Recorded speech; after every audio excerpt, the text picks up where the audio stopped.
Magandang araw sa inyong lahat, mga kaluluwang uhaw sa misteryo at karunungan.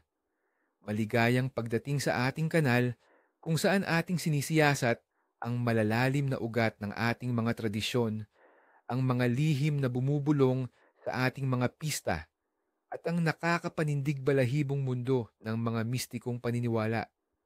Ngayon, ating babagtasin ang isang araw na puno ng matinding spiritual na enerhiya. Isang araw na may kakayahang magdala ng pagpapala o kung hindi maingat, magbukas ng pinto sa mga di kanais-nais na kapahamakan.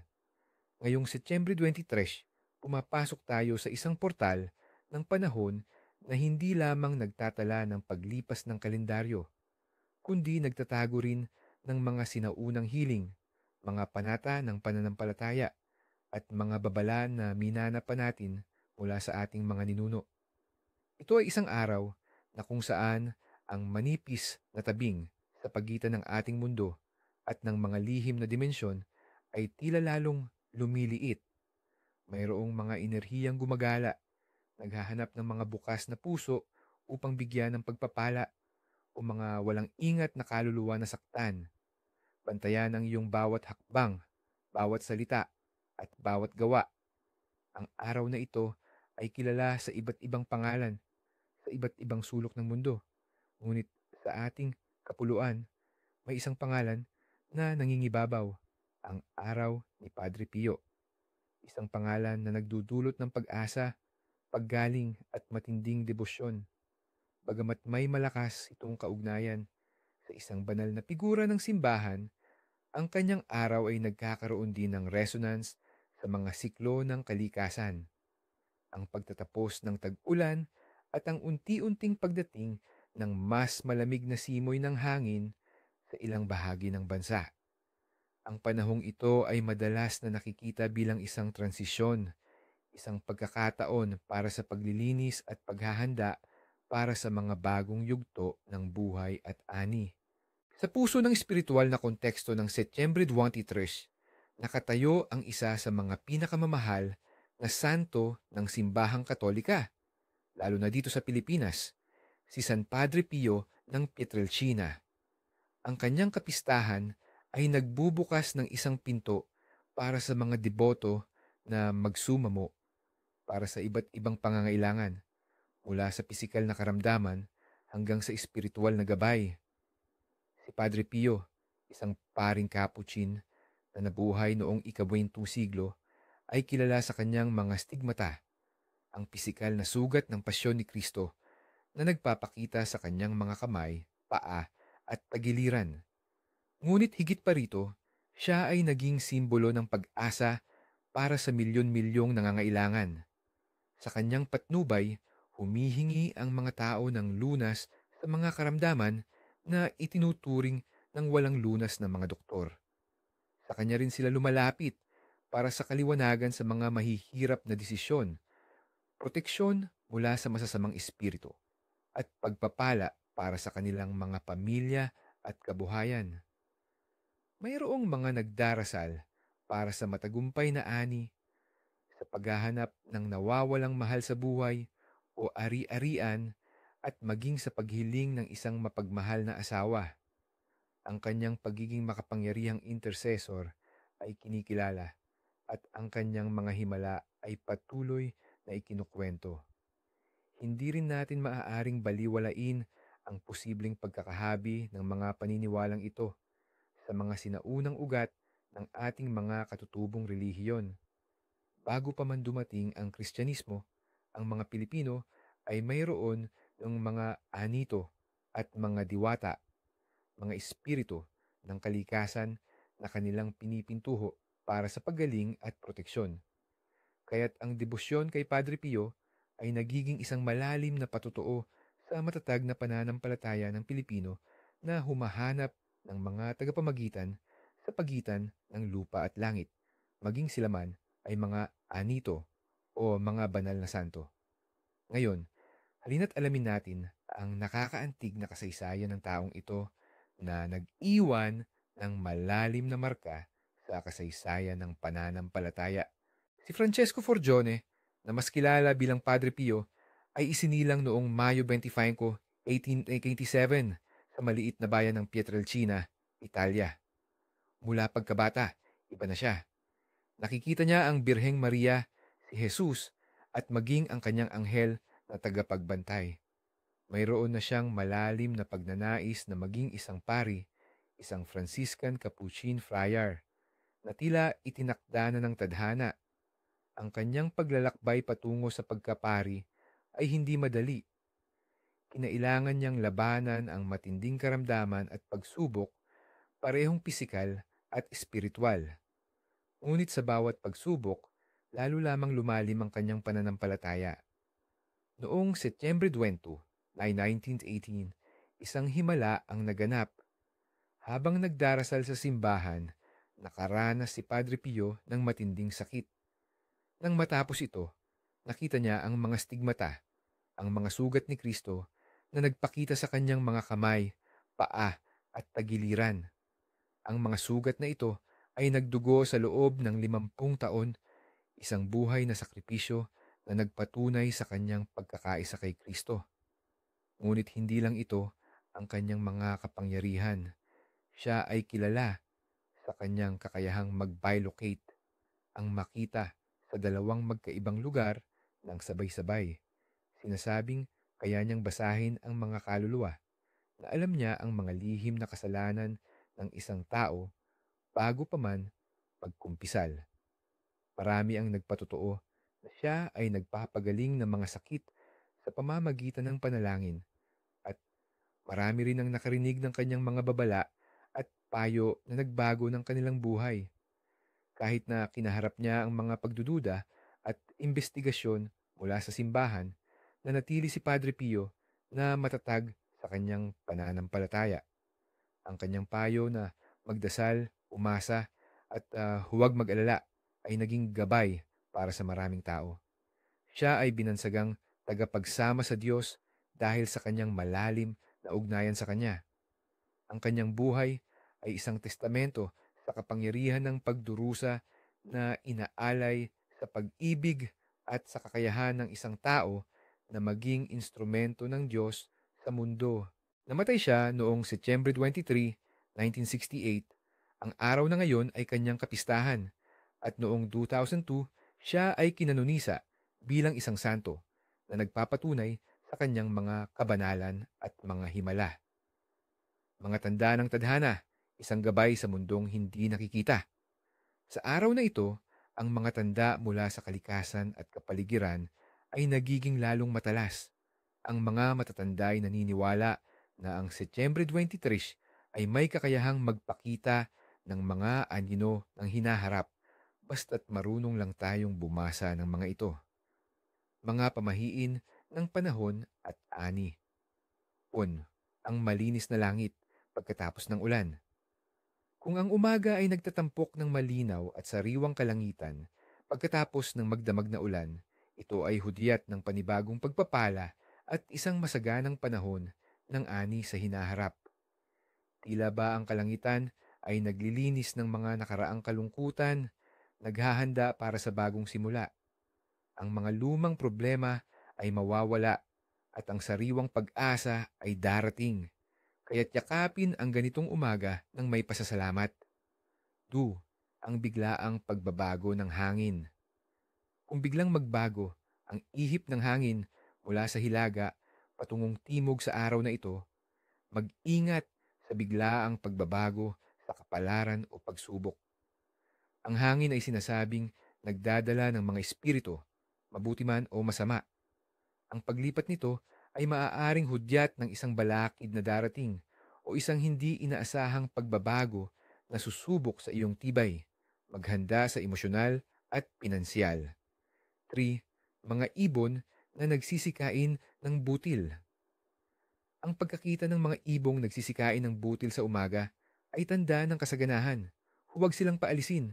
Ang mga ibon ay mga sugo ng kalikasan, at ang kanilang presensya ay nagpapahiwatig ng darating na biyaya. Ang pagpapaalis sa kanila ay tulad ng pagtataboy ng swerte. Hayaan silang kainin ng butil, sapagkat ang maliit na alay na ito ay magbubunga ng mas malaking biyaya. 4. Malusog na dahon ng halaman. Kung ang mga dahon ng halaman sa iyong paligid ay tila lalong lunti at buhay sa araw na ito, tanda ito ng malusog na bukas at mabuting kalusugan sa pamilya. Ang sigla ng halaman ay sumasalamin sa sigla ng buhay at ang kanilang kagandahan ay nagpapahiwatig ng pag-unlad at paggaling. Ito ay isang paalala na ang kalikasan ay kasama natin sa pagpapagaling. 5. Malakas na huni ng kuliglig sa hapon. Ang malakas at tuloy-tuloy na huni ng kuliglig sa hapon ay nangangahulugan ng isang mahabang tag-araw at mainit na panahon na magiging pabor sa mga magsasaka. Ito ay paalala na kahit matapos ang ulan, mayroong pag-asa para sa masaganang ani. 6. Ang dami ng hamog sa umaga.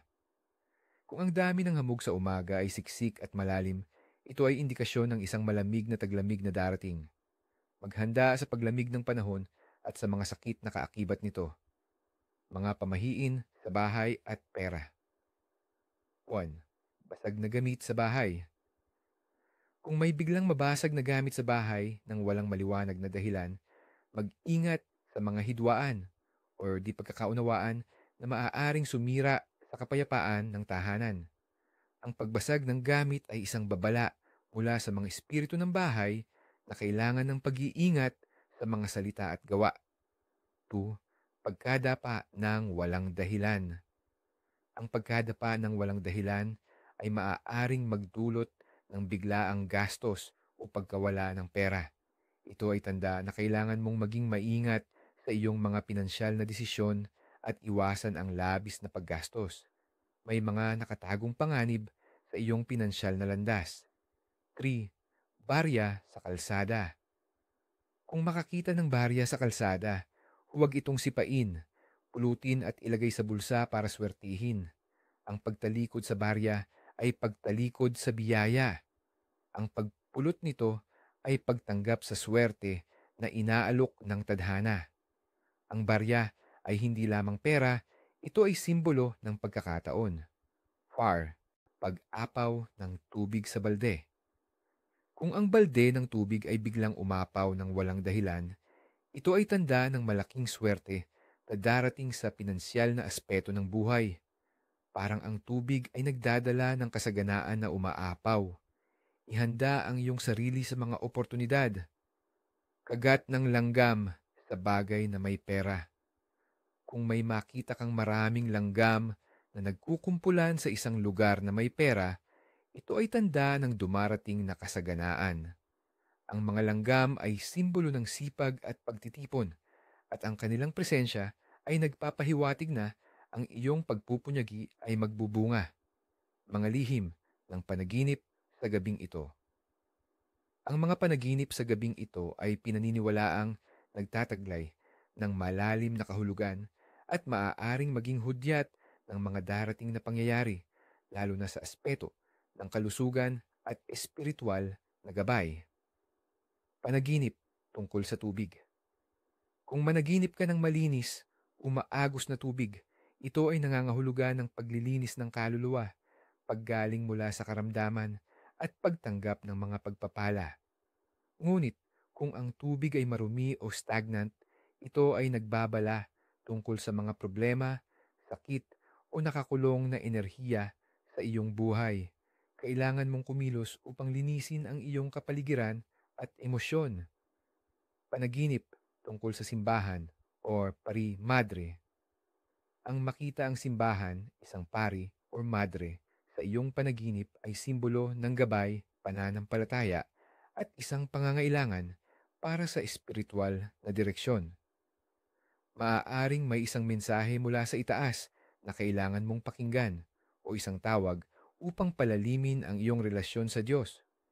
Ito ay paalala na huwag kang mag-isa sa iyong mga pagsubok. Panaginip tungkol sa pagpapagaling. Kung ikaw ay pinapagaling sa iyong panaginip o ikaw mismo ang nagpapagaling, ito ay isang malakas na tanda ng paggaling mula sa sakit o problema, hindi lamang sa pisikal, kundi maging sa emosyonal at espiritual. Ito rin ay maaaring hudyat na ikaw ay gagamitin bilang instrumento ng paggaling para sa iba o kailangan mong tulungan ang mga nangangailangan sa iyong paligid. Panaginip tungkol sa nawawalang bagay. Ang managinip tungkol sa isang nawawalang bagay ay maaaring magpahiwatig na may isang bahagi ng iyong buhay na nararamdaman mong kulang o kailangan mong muling matuklasan. Ito ay maaaring isang nawawalang oportunidad, isang relasyon, o isang aspeto ng iyong sarili. Maaari rin itong maging paalala na huwag mawalan ng pag-asa sa paghahanap ng mga bagay na tila nawala dahil ang mga ito ay maaaring matagpuan sa takdang panahon. Ang mga isinilang sa araw na ito, mga espiritual na kaluluwa. Ang mga individual na isinilang sa Setyembre 23 ay pinaniniwalaang nagtataglay ng isang malalim na pakiramdam ng habag, isang intuitibong pag-unawa sa iba, at isang malakas na espiritual na hilig. Sila ay madalas na likas na manggagamot o tagapayo na may natural na pagkahilig sa mga gawaing makatao. Sila ay may tahimik na lakas at katatagan, madalas na nagdadala ng kanilang mga pasanin ng may biyaya at pananampalataya. Malalim ang kanilang pangunawa at analytical, ngunit lubos din silang sensitibo. Ang kanilang tadhana ay kadalasang kinasasangkutan ng paggabay sa iba o paglilingkod sa isang mas mataas na layunin, kung minsan ay sa pamamagitan ng personal na sakripisyo. Sila ay pinaniniwalaang may malakas na koneksyon sa espiritual na mundo at maaaring magkaroon ng mga kaloob ng pangitain o hula. Ang kanilang buhay ay isang patuloy na paghahanap ng kahulugan at koneksyon sa mas malaking larawan ng pag-iral. Mga Imeniniki, sino ang ipinagdiriwang? Sa araw na ito, ipinagdiriwang ang mga may pangalang tulad ni Pio, Francesco, Linus, Tekla at Francisca. Ang pangalang Pio mismo ay nagmula sa salitang Latin na pius, na nangangahulugang banal o may debosyon. Ang mga nagtataglay ng pangalang ito ay karaniwang inilalarawan bilang mga taong may malalim na pananampalataya, mapagpakumbaba, at may matatag na moral na prinsipyo. Sila ay mga taong may paninindigan at hindi madaling matitinag sa kanilang mga paniniwala. Ang kanilang presensya ay nagdadala ng kapayapaan at inspirasyon sa kanilang paligid. Sila ay madalas na maging haligi ng komunidad, pinagmumula ng payo, at isang huwaran ng pagiging isang tunay na mananampalataya. Mga tradisyon at ritual, ano ang dapat gawin upang mag-ani ng biyaya?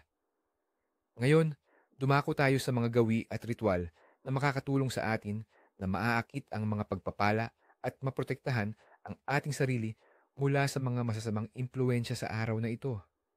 Tandaan, ang bawat gawa ay may kapangyarihan kung ito ay ginagawa ng may taus-pusong pananampalataya. Pananalangin para sa paggaling at espiritual na gabay sa pamamagitan ni Padre Pio. Layunin, humingi ng pisikal at espiritual na paggaling, kaliwanagan sa mga desisyon, proteksyon mula sa masama, at pagpapala para sa mga mahal sa buhay. Ano ang kakailanganin? Isang imahe o medalya ni Padre Pio, kung mayroon, isang puti o asul na kandila, at isang tahimik na lugar kung saan walang makakaabala.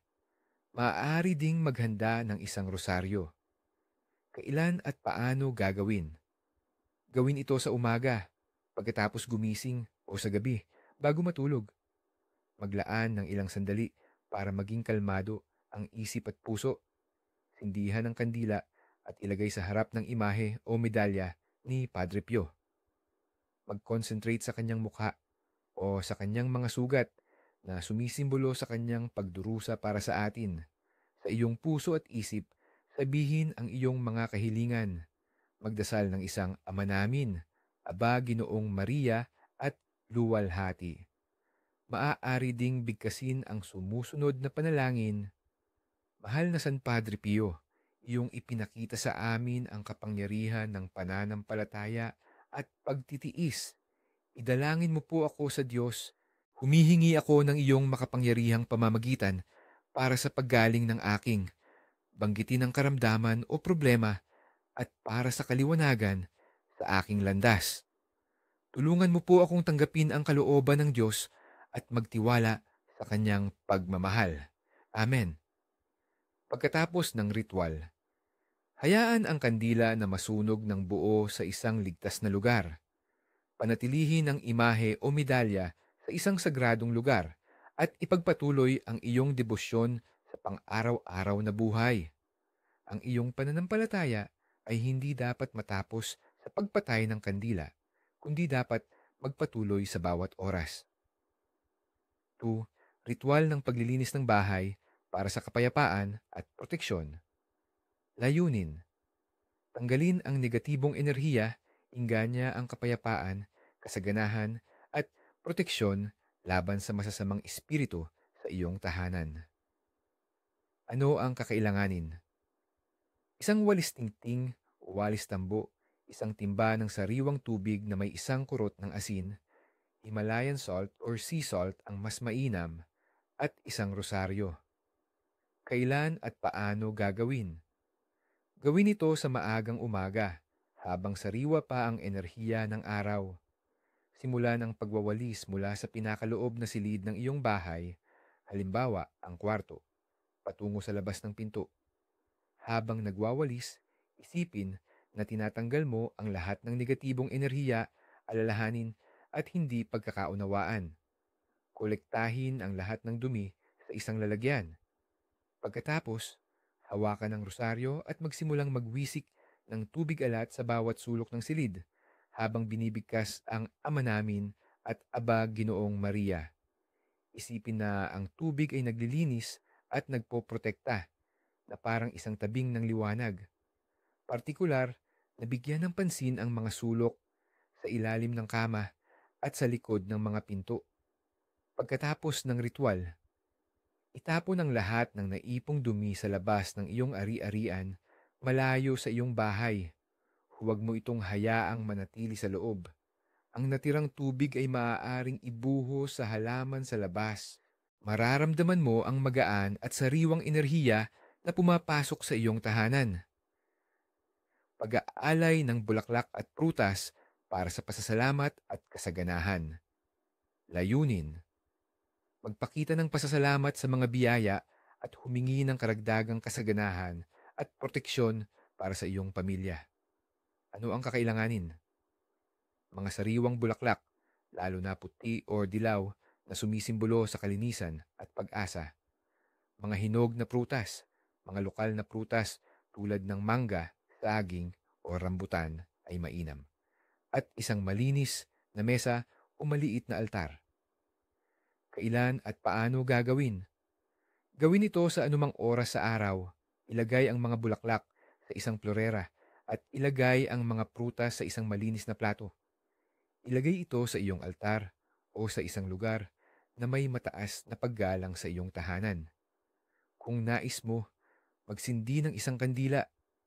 Mag-alay ng tahimik na panalangin ng pasasalamat para sa lahat ng mga biyayang natanggap at humingi ng karagdagang proteksyon at kasaganahan para sa iyong pamilya at kabuhayan. Isipin na ang mga handog na ito ay simbolo ng iyong pag-ibig at pagpapasalamat sa Diyos at sa mga banal na intercessor. Pagkatapos ng ritual. Pagkatapos ng ilang oras, ibahagi ang mga prutas sa iyong pamilya, mga kaibigan o sa mga nangangailangan. Ang pagbabahagi ay nagpaparami ng biyaya at nagpapakita ng tunay na diwa ng pagpapasalamat. Mga kulinaring tradisyon, pagpapakumbaba at pagbabahagi. Sa araw na ito, walang tiyak na pagkaing dapat ihanda na mahigpit na nauugnay kay Padre Pio. Gayunpaman, ang diwa ng kanyang buhay ay pagpapakumbaba, pagbabahagi at pagiging malapit sa mga dukha. Kaya't ang paghahanda ng mga simpleng pagkain na maaaring ibahagi sa pamilya o sa mga nangangailangan ay angkop, ang pandesal at kape sa umaga ay sumisimbolo sa simple ngunit sapat na biyaya. Ang lugaw o arroz caldo ay nagbibigay ng ginhawa at nagpapaalala sa atin ng pagpapagaling at pag-aaruga. Ang pinakamahalaga ay hindi ang karangyaan ng pagkain, kundi ang puso ng pagbabahagi at pasasalamat. Maghanda ng kahit anong pagkain na nagbibigay sustansya sa katawan at kaluluwa at ibahagi ito ng may pagmamahal. Ang mga mahigpit na bawal sa araw na ito, mga babala mula sa mundo ng mga misteryo.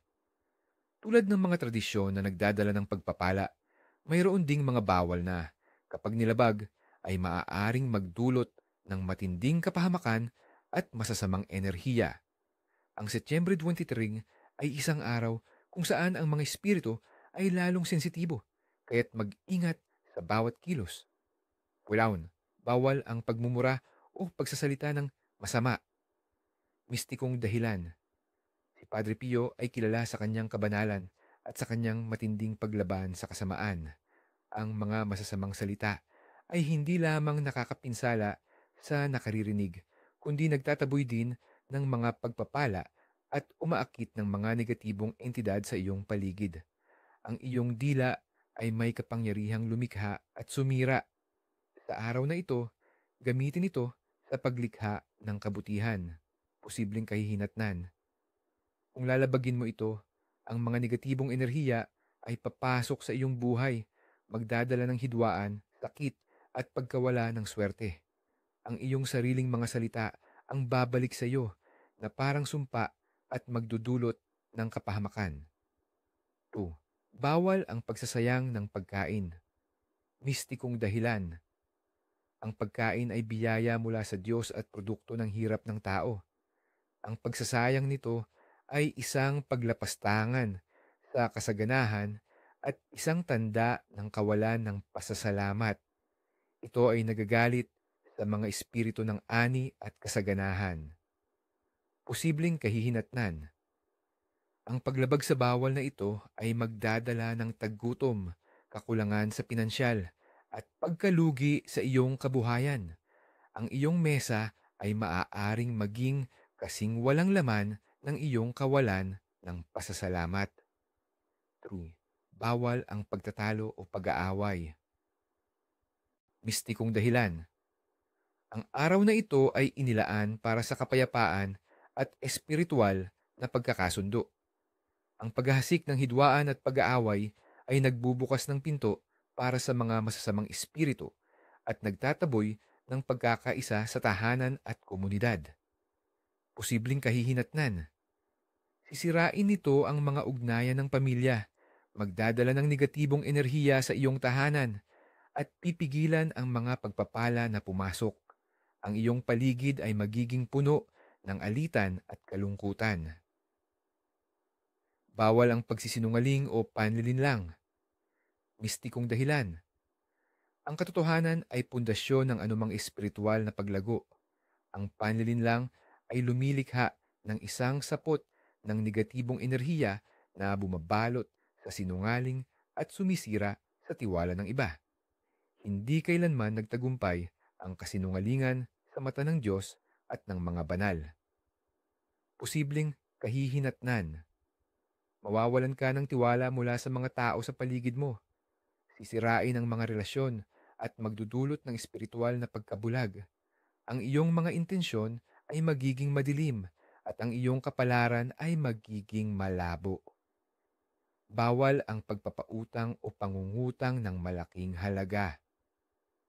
Mistikong dahilan. Ang mga transaksyong pinansyal na may malaking halaga sa araw na ito ay pinaniniwalaang makagagambala sa daloy ng mga biyaya o lumikha ng karmikong utang. Ito ay isang araw para sa espiritual na pagtuon, hindi sa makamundong palitan na maaaring humantong sa mga di pagkakasundo. Ang pag-iral ng pera ay dapat na malinis at walang pasakit. Posibleng kahihinatnan. Maaari itong humantong sa mga nasirang relasyon, kawalan ng kakayahang magbayad, o hindi inaasahang pagkalugi sa pananalapi para sa parehong nagpautang at nangutang. Ang iyong pananalapi ay magiging magulo. Bawal ang pagputol ng kuko o buhok sa gabi. Mistikong dahilan. Ito ay isang sinaunang pamahiin na laganap sa maraming kultura, kasama na ang atin. Pinaniniwalaang umaakit ito ng masasamang espiritu o maligno dahil ang mga bahagi ng katawan ay nagtataglay ng personal na esensya. Ang gabi ay oras ng mga espiritu at ang pagputol ng kuko o buhok ay nagbibigay sa kanila ng material upang manipulahin ang iyong enerhiya. Posibleng kahihinatnan, mag-aanyaya ito ng sakit, malas, o hindi ka nais-nais na espiritual na atensyon. Ang iyong kalusugan at swerte ay maaaring mapahamak. Sampin, bawal ang pagsasagawa ng malaswang gawain o walang galang na pagkilos. Mistikong dahilan. Ang araw na ito ay itinuturing na sagrado at puno ng banal na enerhiya. Ang mga gawain ng kalaswaan o kawalan ng galang ay nagpaparumi sa katawan at espiritu at nagtataboy ng banal na biyaya. Ang paggalang sa araw ay paggalang sa iyong sarili at sa mga banal na kapangyarihan. Posibleng kahihinatnan. Magdudulot ito ng espiritual na kawalan, pakiramdam ng pagkakasala, at pag-anyaya ng mga negatibong impluensya sa iyong buhay. Ang iyong kaluluwa ay magiging madilim at malungkot. Oit, bawal ang pagtanggi sa pagbibigay tulong sa kapwa na nangangailangan. Mistikong dahilan. Si Padre Pio ay kilala sa kanyang pagiging mapagkawanggawa at pagmamahal sa kapwa. Ang pagtanggi sa pagtulong ay sumasalungat sa diwa ng habag at pagkabukas palad na humaharang sa iyong sariling mga pagpapala. Ang pagtulong sa iba ay pagtulong sa Diyos. Posibleng kahihinatnan. Ang iyong sariling mga pangangailangan ay maaaring hindi matugunan sa panahon na ikaw ang higit na nangangailangan ng tulong o maaari kang makaranas ng katulad na sitwasyon ng pagtanggi sa tulong. 9. Bawal ang pagwawalis sa gabi palabas ng bahay. Mistikong dahilan.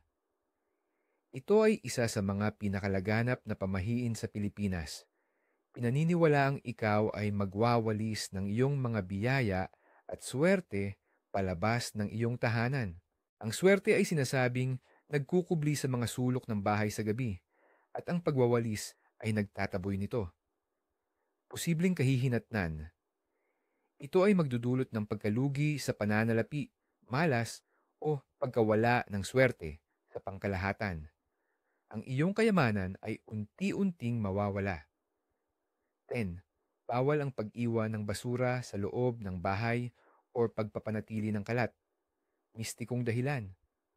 Ang kalat at basura ay umaakit ng negatibong enerhiya, peste, at nagpapahiwatig ng espiritual na kapabayaan. Ang kalinisan ng tahanan ay sumasalamin sa kalinisan ng kaluluwa.